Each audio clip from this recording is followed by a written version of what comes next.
Jom mengaji di Pusat Tarbiyah Unais.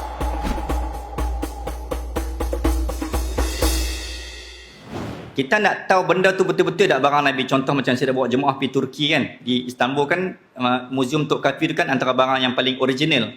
Paling banyak barang-barang artifak peninggalan Nabi. Daripada rambut sampailah ke semualah, jubah dan sebagainya.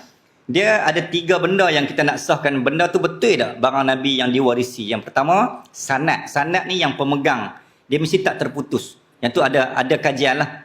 Dan kajian tu dibuktikan orang nak buat pameran tu, dia mesti dapat tu sanad tu, sijil tu. Yang kedua sijil. Sijil ini daripada Arab Saudi dan daripada Madinah, daripada Istanbul.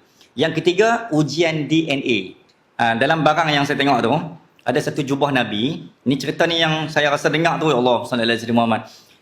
Jubah Nabi yang diberikan kepada pewaris yang pegang jubah Nabi tu, dia berasal daripada Libya. Duduk di Mekah waktu tu, pada zaman Nabi. Jadi ringkaskan cerita, ini kisah yang saya dapat lah daripada pemegang lesen untuk pegang barang-barang Nabi tu.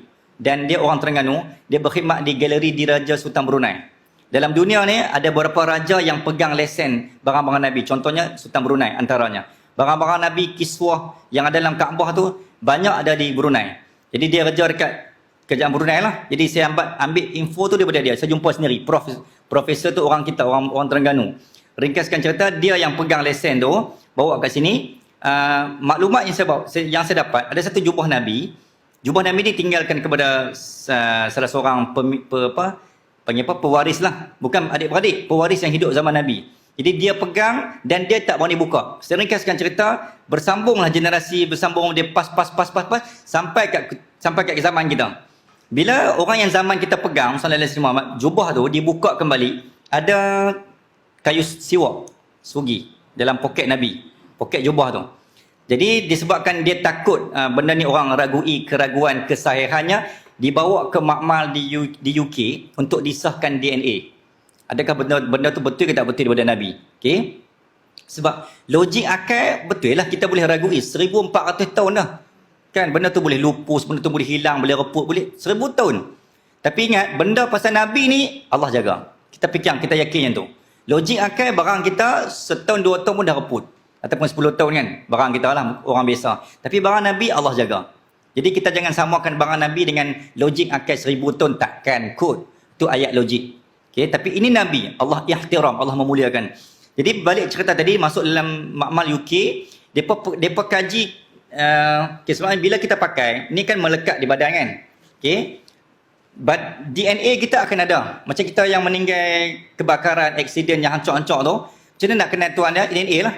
Dia pun ambil cebisan kulit-kulit, masuk makmal, dia akan keluar skrin monitor tu, keluar kita orang mana, anak siapa. Canggihnya sistem dunia ni. Jadi, sallallahu alaihi Muhammad, DNA kita tu, kita boleh kenal anak siapa. Okay? Yang meninggal tu arwah sekian-sekian, walaupun dia dah mati terbakar. Jasad tak sempurna. Berbalik cerita DNA Nabi ni, bila DNA Nabi keluar pada skrin tu, satu cahaya. Okay, yang ni yang maklumat saya dapat. Satu cahaya. Yang kedua, DNA dia kosong. Bila kosong bermaksud, siapa-siapa pun takkan memiliki DNA tu. Satu-satunya manusia di atas bumi yang DNA dia kosong. Dia takkan mungkin DNA kosong. Sebab dia, kulit kita ada tuan. Dia mesti ada nilai. Nilai tertentu tu. Nilai tu bacaan tentang diri kita lah. Tapi DNA, semua barang-barang Nabi yang saya tengok tu semua kosong. Dan dia keluar skrin tu semua cahaya. Cahaya yang sangat luar biasa. Jadi bila orang sallallahu alaihi Muhammad, yang satu. Yang kedua, pakai baju juga, depa masuk, depa cek masuk dalam spesimen kain-kain bulu-bulu semua ni, ada satu unsur yang tidak ada di bumi. Depa macam contoh macam batu-batu melekat kan. Kita kalau macam ni dia ada macam udara-udara yang ni dia akan terkena baju kita. Dia ada unsur langit, unsur bumi lah. Tapi baju Nabi ni bukan unsur bumi. Dia kaji-kaji, rupanya ini unsur-unsur batu-batu meteor yang ada di angkasa lepas. Yang tidak ada di bumi. Jadi untuk mengesahkan bahawa rupanya baju itu baju yang dipakai Nabi dalam peristiwa Isra wal Mi'raj. Nabi turun ke bumi, Nabi buka, Nabi serahkan kepada pemilik tadi. Sehingga kan kayu-kayu sugi pun semua dipecek, semua ada permukaan meteor ataupun unsur langit yang tak ada di bumi, yang mereka tak pernah jumpa. Ni semua yang pengkaji ni, yang mengkaji frontliner, pengkaji ni semua dah masuk Islam dekat United Kingdom. Nampak tak? Nabi dah wafat, tapi orang masuk Islam kerana dia dah ramai dah. Kita hari ni nak cari manusia macam ni memang tak ada lah. Kita masuk Islam selagi hidup dah kan. Tuan-tuan boleh ikut kuliah saya waktu hidup. Waktu meninggal tak ada lah nak ikut. Tapi Nabi dah meninggal, orang duk follow lagi. Itu antara mukjizat Rasulullah sallallahu alaihi wasallam. Okey. Itu antara, sebab tu saya kata benda macam ni, tuan-tuan jangan rasa rugi nak dengar cerita pasal Nabi, nak pergi tengok barang-barang Nabi walaupun jauh. Tuan-tuan akan rasa esok-esok ni disebabkan kita pi itulah Nabi kenal. Syafaat, isfaq tasyafa'. Nabi boleh bagi syafaat kepada orang yang bagi salam, selawat kat junjungan besar Nabi Muhammad sallallahu alaihi wasallam. Kita caring sesuatu tentang Nabi, Nabi akan caring tentang kita. Kita yakin, pegang yang tu.